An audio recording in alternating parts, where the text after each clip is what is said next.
La mejor solución para un problema generalmente es la más sencilla. Y eso, sobrepuesto a los temas históricos y demás, cuando hay un misterio, la solución más simple suele ser la correcta. Sin embargo, en el terreno de lo ufológico y en el terreno de las teorías de conspiración, no siempre es así. A lo largo de los años, numerosos casos han revelado ser mucho más complejos que lo que en principio parecerían, y las explicaciones más simples y rancheras no suelen ser las correctas. Es más, las explicaciones sabias, ordenadas, correctas y que se proponen como una base sólida, en base a, por supuesto, evidencias y demás, tampoco necesariamente son ciertas. No olvide usted que quienes ocultan la verdad suelen tener mucha más información, mucho más poder, mucho más alcance que quienes buscan la verdad que subyace. Quizá este sea uno de esos casos.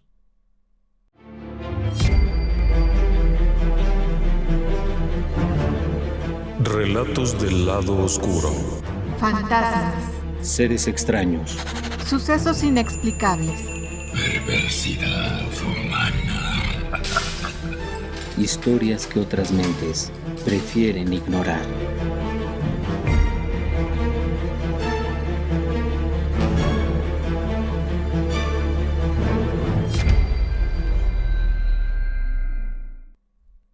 ¿Alguna vez ha oído usted hablar del caso del matrimonio Vidal?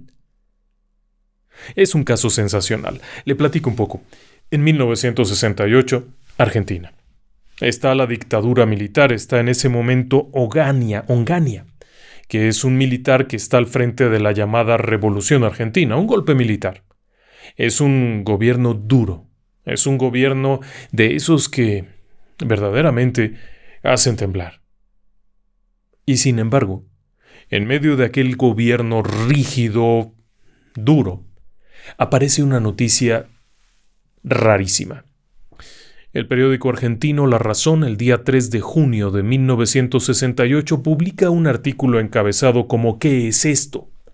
Era una nota de prensa, pero el título, a diferencia de accidente, caída, muerte, bolsa de valores o lo que fuera los encabezados, el encabezado dice ¿qué es esto? Es rarísimo. Pero cuando uno lo lee, verdaderamente es todavía más raro, porque aquel artículo narra las peripecias de una pareja originaria de Maipú, en Buenos Aires, en la provincia de Buenos Aires, quienes habrían sido abducidos por un ovni. El relato completo es un poco más complejo. Básicamente lo que plantea es que una pareja, el doctor Gerardo Vidal y su esposa, la señora Rafó de Vidal, Rafó es apellido, habían salido de Maipú con dirección a Chascomús, en donde irían a pasar una velada con unos amigos. Otro matrimonio, igualmente procedente de Maipú, iría en su propio auto, cada uno iría en su auto a aquella reunión en Chascomús. El evento transcurriría agradablemente.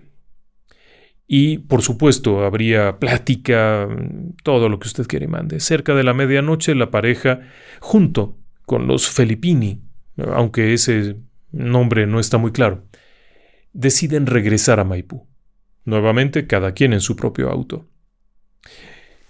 Uno de los autos arranca primero, y después de este van los Vidal, quienes viajan en un automóvil Peugeot 403. Es un automóvil muy particular. Déjeme que le explique un poco más. El Peugeot 403 se dejó de fabricar en 1966.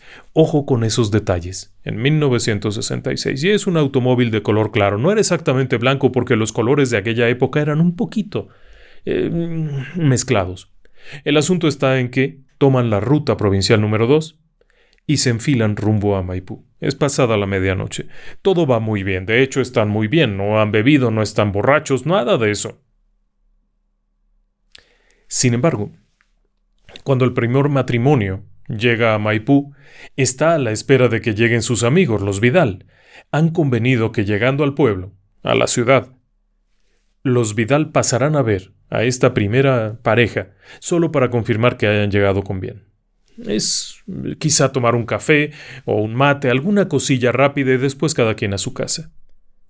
Los Filippini, o como quiere usted llamarle, porque el nombre no es importante, esta pareja llega primero, meten el auto a la cochera y esperan. Al paso de unos minutos, los Vidal no llegan. Y no llegan, y no llegan. Es preocupante. Pero al paso de más de una hora, aquello ya se vuelve una situación crítica, por lo que deciden montar en el automóvil y volver a recorrer la ruta. Quizá falló el automóvil de los Vidal. El Peugeot 403 quizá se ha descompuesto y estarán por ahí tirados en alguna banquina esperando que alguien vaya a ayudarlos. 1968, no hay teléfonos celulares. El asunto está en que aquella pareja vuelve a recorrer la ruta de ida y de regreso sin encontrar el más mínimo rastro de sus amigos los Vidal. Llegan hasta la casa del doctor, en donde tampoco han llegado. Después van y visitan por ahí 2 o 3 lugares en los que podrían haber estado, pero no hay nada. Finalmente deciden ir a la comisaría, en donde reportan la situación. El extravío de aquella pareja. Los oficiales de policía, gentilmente y como siempre dispuestos a colaborar, sobre todo cuando son más de la 1 de la mañana, opinan que deberán esperar a la mañana siguiente, básicamente porque quizá tomaron una desviación equivocada y se fueron hacia otra ruta, o quizá la pareja Vidal ha decidido ir por ahí. Una noche libre. Vaya, son suposiciones todas, pero al amanecer no han llegado a ninguna parte, no están por ningún lado y comienza una búsqueda más intensa bajo el supuesto de que o han tenido un accidente o han caído en uno de los arroyos que se encuentran por ahí. En la ruta provincial número 2, en algún punto del camino hay 2 arroyos que cruzan. Bien pudieron haber caído, pero al final del día no hay nada. Aquella preocupación se extiende a otras regiones cercanas. General Vidal y todas estas zonas que están por ahí, pero no encuentran nada, no hay ningún dato. Los amigos, los conocidos comienzan a visitar las diferentes comunidades que hay alrededor, quizá por una avería mecánica, quizá por algún descuido han ido a dar allá y están por ahí perdidos, imposibilitados de llamar por teléfono, pero nada. Sería 2 días después cuando finalmente suena el teléfono en la oficina del señor Rapalini, quien por cierto era un funcionario y tenía algún cargo, y conocía a los Vidal. En teoría, conocía a los Vidal y recibe una llamada. Cuando descuelga el teléfono, la voz que está del otro lado de la línea se identifica como el doctor Vidal. Rapalini pregunta: ¿y qué ha sido de usted? ¿Dónde están? A lo que responde: sería tan amable de comunicar a nuestro hijo mayor que estamos bien y que llegaremos al aeropuerto de Ezeiza probablemente mañana por la mañana. ¿Cómo que al aeropuerto de Ezeiza? Pues ¿dónde están? Estamos en la Ciudad de México. ¿Y cómo es que han ido para allá? Porque nadie sabía que tenían un viaje previsto. No se preocupe, cuando nos veamos lo platicaremos. Acto seguido se informa al pariente aquel, todo el mundo está con la zozobra de qué fue lo que ocurrió. Nada. Pues esperar. Al día siguiente, tal como lo han anunciado, aparece un avión de Aerolíneas Argentinas, del que baja, como únicos pasajeros, el doctor y su esposa. La señora viene muy mal. La señora viene en un shock. Tiembla, está dispersa, no hila las conversaciones, no puede explicarse. Su esposo igualmente viene muy mal, viene muy descompuesto, visiblemente descompuesto. En fin, después de que llega la familia y los arropa un poco, incluido Rapalini, los llevan para allá con un médico. La señora se queda internada en un hospital en donde es atendida y del cual no saldría ya. En cuanto a Vidal, desaparecería completamente de la escena pública para no volver. ¿Qué es lo que les había ocurrido? Antes de desaparecer para siempre, revelarían un par de datos. De manera privada, de manera íntima, relatarían lo sucedido. Aquella noche, tras salir de Maipú, todo había ido normal. La cena, todo aquello en Chascomús había estado perfecto. Se encontraban en buenas condiciones todos. Cuando inician el regreso pueden ver frente a ellos el pequeño automóvil del otro matrimonio. Los van siguiendo. En el otro automóvil, el de la otra pareja, pueden ver las luces del Peugeot 403 mientras van manejando tranquilamente cuando de pronto, poco antes de llegar a este lugar donde están los arroyos, comienza a haber neblina. No es raro, es una zona en la que puede darse esto tranquilamente. Sin embargo, de pronto se percatan que la neblina comienza a tomar la forma como de un túnel, y no tanto como de un banco de niebla ordinario, y además esto está como flotando a unos metros de altura sobre el suelo, lo cual ya no es tan ordinario. La neblina normalmente, una vez que desciende y se extiende, se queda también a ras de suelo, pero esto comienza a cobrar esta forma rara, y es cuando aquel matrimonio siente una sensación como de cansancio, como rara, como de estar como si estuvieran ebrios, pero no es la ocasión. Y también, por supuesto, el automóvil comienza a descender la velocidad y comienzan a notar que algo no está bien. Solamente es esta densa neblina que brilla un poco, que está como iluminada, y de pronto, ¡pum!, se pierden completamente. Caen profundamente dormidos. Lo siguiente que recuerdan es despertar a plena luz del día en un camino solitario, polvoso, un camino de terracería, en medio de la nada. Preocupado, el doctor Vidal reacciona, pregunta a su esposa qué ha ocurrido y ella dice: no lo sé, creo que nos hemos quedado dormidos. ¿Y dónde estamos? No lo sé. Esto no es la carretera número 2, esta no es nuestra ruta, este lugar ¿dónde es? Qué raro está esto. Y empiezan a tener esta especie de discusión sobre te equivocaste de carretera, ¿dónde fuimos a dar? Pero cuando mira el reloj, la sorpresa es aún mayor, porque se dan cuenta que ambos relojes, tanto el de él como el de ella, están detenidos, y se han detenido a las 12:15 de la noche, es decir, unos 20 minutos después de que han salido de Chascomús en dirección a Maipú.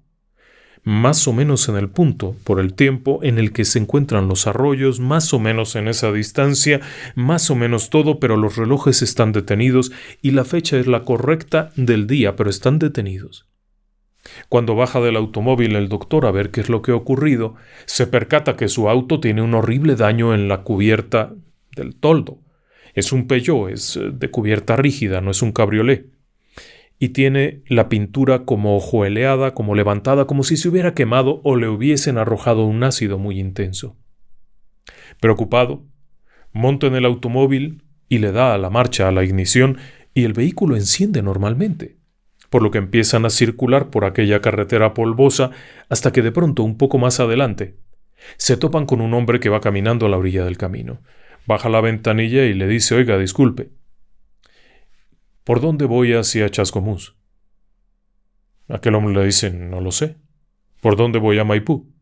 No lo sé. ¿Por dónde va esta carretera? ¿Hacia dónde va? Y aquel hombre le responde: pues mire, si sigue usted de frente de tal y tal y tal y tal, va a ir a dar a la Ciudad de México. Algo raro tenía aquel sujeto.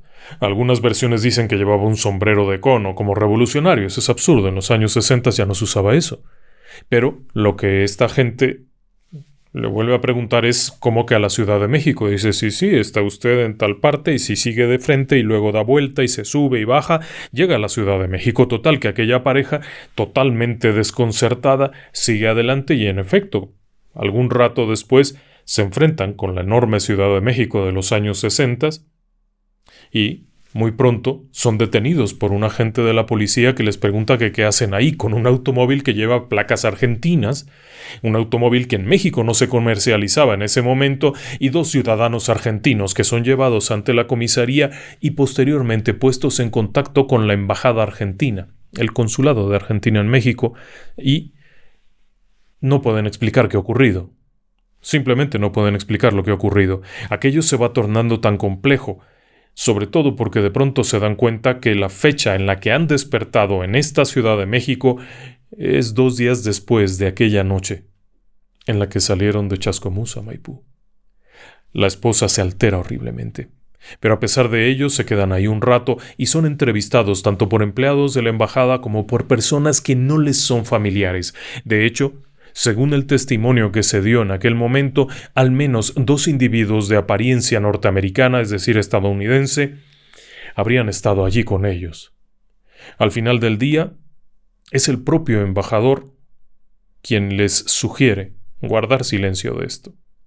En lo que se puede saber algo más, les sugiere, de la manera más atenta, no hablar de esto, no platicarlo, no dar entrevistas y mantener un perfil bajo. Por supuesto, la señora no tiene nada que decir porque está completamente ausente, está como ida, está muy afectada, el shock la ha afectado. En cuanto al doctor, él consiente en que no va a hablar de esto. ¿Cómo va a hablarlo si es absurdo?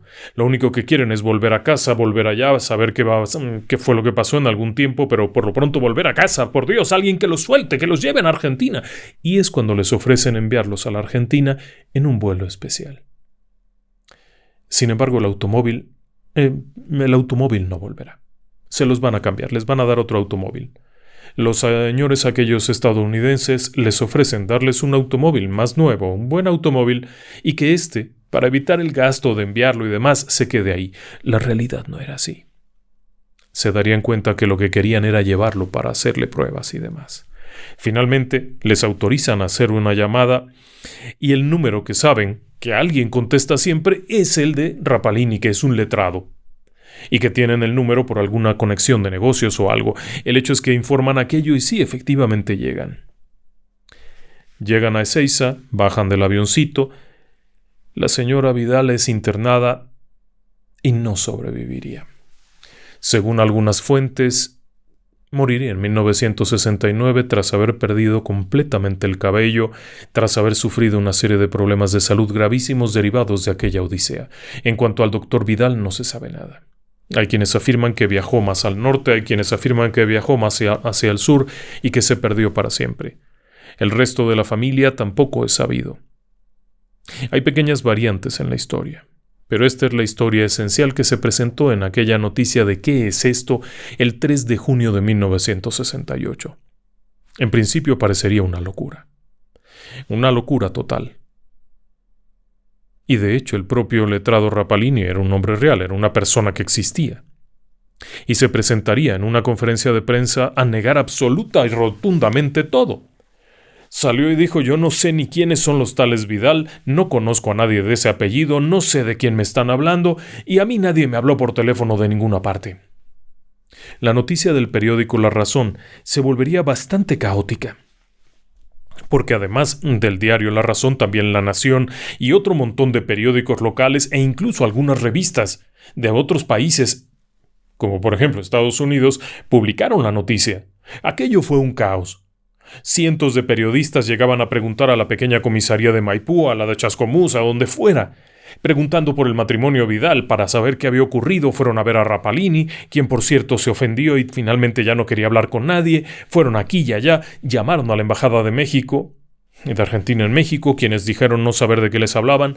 Aerolíneas Argentinas no había tenido ningún vuelo charter de México a Argentina en aquellas fechas. No había nada, pues había una confusión total. Esto parecía ser un bulo.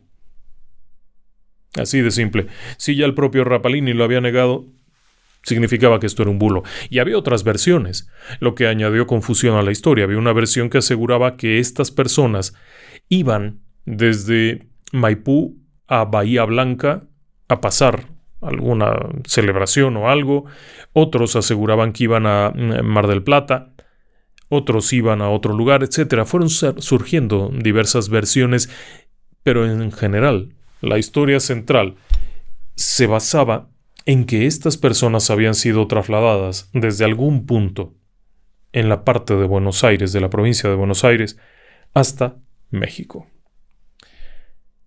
7.000 kilómetros, 7.500 kilómetros para ser precisos, en línea recta. Y esto había ocurrido de una forma muy extraña, porque en principio lo que esto aparentaba era una abducción que había tomado 48 horas. No había sido instantánea. Las personas habían desaparecido y habían vuelto a aparecer en México 48 horas después. El asunto siguió ahí y en algún momento, poco después, hubo un programa de televisión que era con Pipo Mancera, en donde se entrevistó a un testigo que aseguraba ser sobrino de los Vidal y quien confirmaba que la historia era totalmente cierta, y daba algunos detalles más y añadía cuestiones extras a la historia originalmente presentada por La Razón.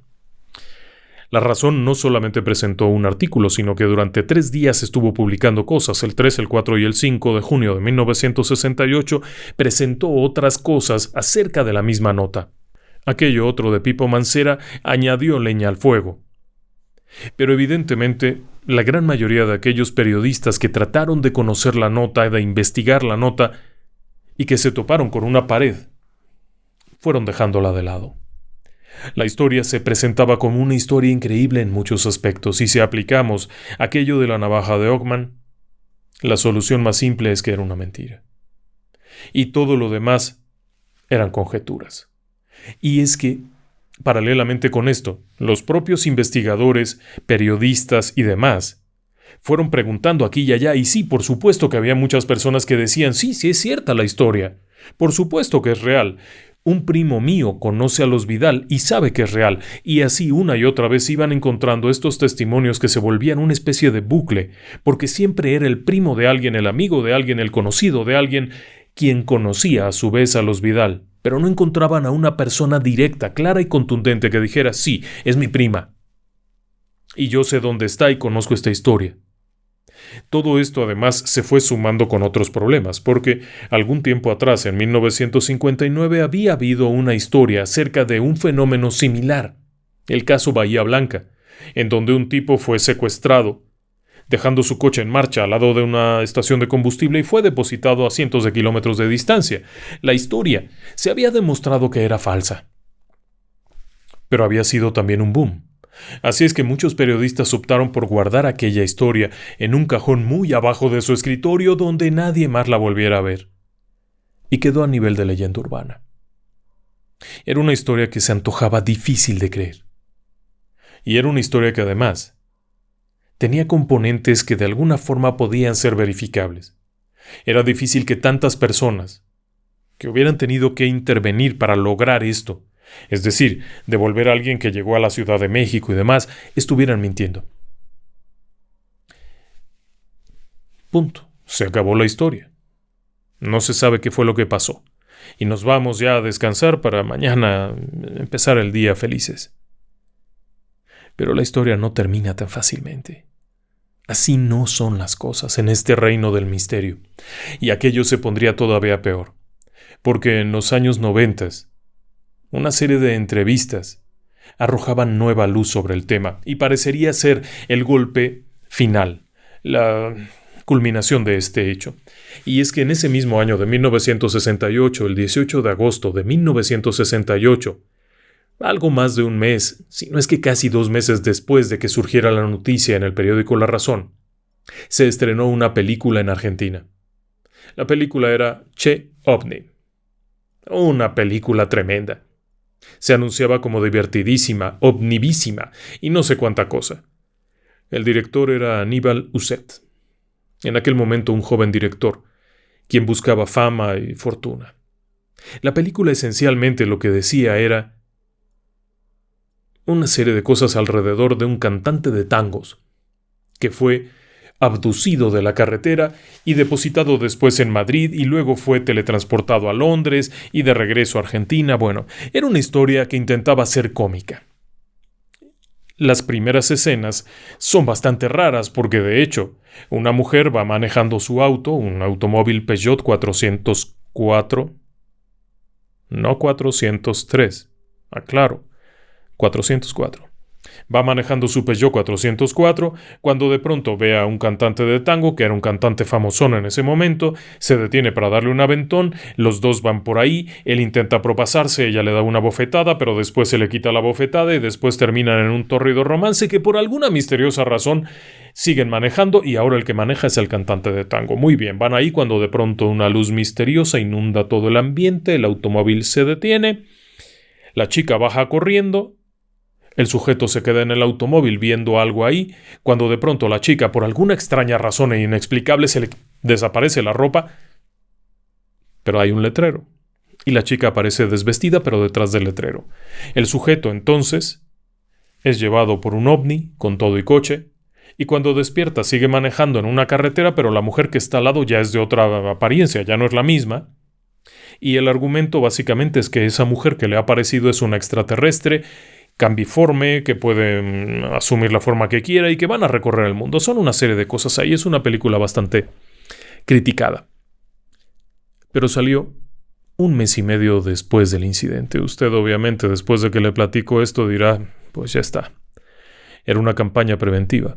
Es como se le denomina en publicidad cuando lanza uno una noticia que se sabe que es falsa, pero es como para alborotar el avispero y que cuando aparezca la película la gente vaya a verla porque hay un interés en ella.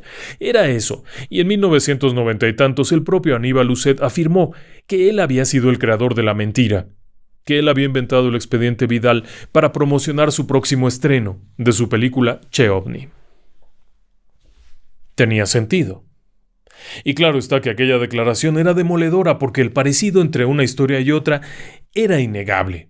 Claro está que sí había diferencias. En el caso de los Vidal, las personas nunca aseguraron haber visto una nave ovni ni haber visto nada, simplemente una neblina y aparecer en México.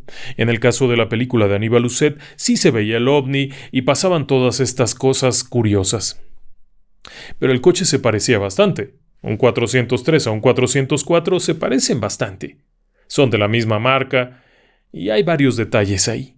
En fin, Aníbal Lucet en una serie de entrevistas que dio en aquellos años, me parece que 96 y 97, afirmó que él había creado todo eso, que era una campaña preventiva, una especie de despertar el interés, pero que había sido tan evidente todo y tan poderosa la noticia falsa que había superado por mucho la película, porque la película se murió a los 2 meses y quedó en el olvido, pero la falsa noticia siguió creciendo y creciendo. Cuando el periodista preguntó cómo es que había inventado todo eso, surgió que él había tenido una plática con unas personas mientras viajaban en un barquito y que le habían sugerido que le echarían la mano con una noticia falsa. Aparentemente la agencia de noticias Saporetti, que se encargaba de crear noticias para divulgar, es decir, era una productora independiente. Tomaba un dato, una noticia, se la entregaba a las diferentes agencias, a los periódicos y demás, y como tal recibió un pago. Esa fue la agencia que creó la falsa noticia, la divulgó, el periódico La Razón la publicó y todo tenía sentido. ¿O no? Parecía demasiado bueno. Parecía demasiado bueno para ser verdad. Tanto la historia original parecía increíble, demasiado buena para ser cierta, como la explicación de Aníbal Lucet también parecía ser muy buena para ser verdad, y esto despertó nuevamente una curiosidad enorme y despertó el interés por saber si verdaderamente el huevo o la gallina, ¿qué había sido primero? ¿La noticia de los Vidal o el asunto aquel de Aníbal Lucet? Y entonces venían las preguntas. ¿Cuándo realmente había ocurrido aquello? Si es que había ocurrido el secuestro y teletransportación del matrimonio Vidal, ¿cuándo había ocurrido en realidad? Siguiendo las fuentes e investigando, diversos periodistas ubicaron los acontecimientos en algún momento entre abril y mayo de 1968. Es decir, unos 3 meses antes de que se estrenara la película. Existía la posibilidad de que la película se hubiera hecho en 3 meses. La película no se prestaba como para pensar que era una obra maestra. De hecho, era una película con muchos cortes, inconexos, faltas de continuidad, fallas horribles en el guión, y que además tenía 2 situaciones. Un primer momento, en donde ocurría esto del secuestro con el ovni y todo eso, y luego la historia que era totalmente independiente, ya no volvía a salir ningún ovni, no volvía a ver esto de que se los llevaban ni nada. Ocurrían teletransportaciones y enredos y demás. Parecía que eran 2 cosas diferentes. Y sí, de hecho Aníbal Lucet aseguró que la película se había comenzado a rodar un año antes, en 1967, y tenía sentido. Tenía sentido porque dentro de la película aparecían de hecho algunas cosas que se habían estrenado en 1967. Si hubiera aparecido algo, por ejemplo, que se hubiera estrenado en 1968, la historia de Aníbal Lucet se hubiera ido al caño. Pero no, sí aparecía, estaba bien, había en alguna toma por ahí una revista que era de 1967 cuando él aseguró que estaba grabando en Madrid, y lo más seguro era que tendría que haber una nota de prensa. Cuando una película se está rodando, a veces hay alguna noticia de espectáculos, y sí la había. Investigadores de diferentes medios lograron localizar al menos 2 notas de prensa donde se hablaba del rodaje de una película argentina en Madrid, y el nombre era Che OVNI. Acabados. Aparentemente Aníbal Ucet había pedido el favorcito de que alguien soltara una noticia falsa para promocionar su película. 2 meses antes, lo cual no fue muy acertado evidentemente, y luego una pequeña campaña en prensa con artículos por ahí, algunos afiches y demás. La película no se prestaba para más y no había mucho presupuesto. Con esto habríamos terminado, ahora sí. Había evidencia de que la película se había rodado antes de la noticia y todo era esto. El propio letrado aquel había negado que tenía nada que ver con esto, no se encontraba por ningún lado al matrimonio Vidal, no aparecían por ninguna parte ningún testigo que fuera realmente un testigo. Era una noticia falsa y punto. ¿Por qué entonces seguimos hablando de esto? Primero porque nos lo pidió mucho nuestra gente de allá de Argentina. Nuestros amigos argentinos nos han escrito en varias ocasiones para pedirnos hablar de esto. Segundo, porque al mismo tiempo que se aclaraba que todo era falso y que Aníbal Ucet había inventado todo esto, surgían otra serie de cosas. La primera de ellas, la película parecía haber sido compuesta. Como si de pronto alguien hubiera filmado aquellas escenas del ovni y el cochecito mucho después. Y por eso se perdía la conexión y por eso todo era tan irregular en la propia película. Y sí la vi. Y los primeros minutos pueden ser simpáticos, después no. El caso es que surgió la duda. Y si Aníbal Ucet sabía esto y cuando iba a estrenar la película se enteró de la noticia y lo añadió, parecía tener sentido. Por otro lado, el hecho de que una película tuviera presupuesto en una época en la que había muchas limitantes, precisamente por el propio gobierno que era tan rígido, requería dinero. Requería financiamiento. El hecho de haber viajado y todo esto, ¿de dónde había salido? Y ahí vienen varios teóricos que aseguran que todo esto era parte de lo mismo. Habían tenido un caso mayor porque durante 1968 Argentina se vio literalmente invadida de fenómenos aéreos anómalos. Los reportes sobre incidentes OVNI entre 1966 y 1969 son enormes, literalmente enormes. Y por lo tanto, urgía ya acabar con esto. Habían surgido investigadores como Fabio Serpa y como muchos otros, que habían comenzado a hacer mucho barullo, habían surgido publicaciones que estaban haciendo mella y que estaban tratando de revelar cosas en un tiempo en el que todo esto era vedado. Era imposible imaginarse que se liberara un video como los que ha liberado la Marina de los Estados Unidos hace unos años, o que se hablara en un Congreso de los Estados Unidos sobre los 247 encuentros que tuvieron el mes pasado con ovnis. Pero en aquel momento todo esto era silencioso, y un expediente de este tamaño habría meritado muchas cosas, como por ejemplo una campaña de desprestigio.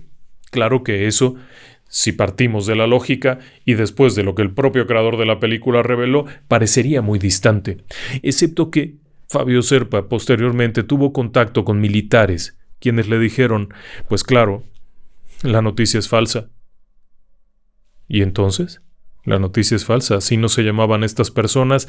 Esto no ocurrió en esa fecha, esto ocurrió en 1967, esto pasó lejos de ahí, en tal parte, e inclusive revelaron el posible nombre de la pareja.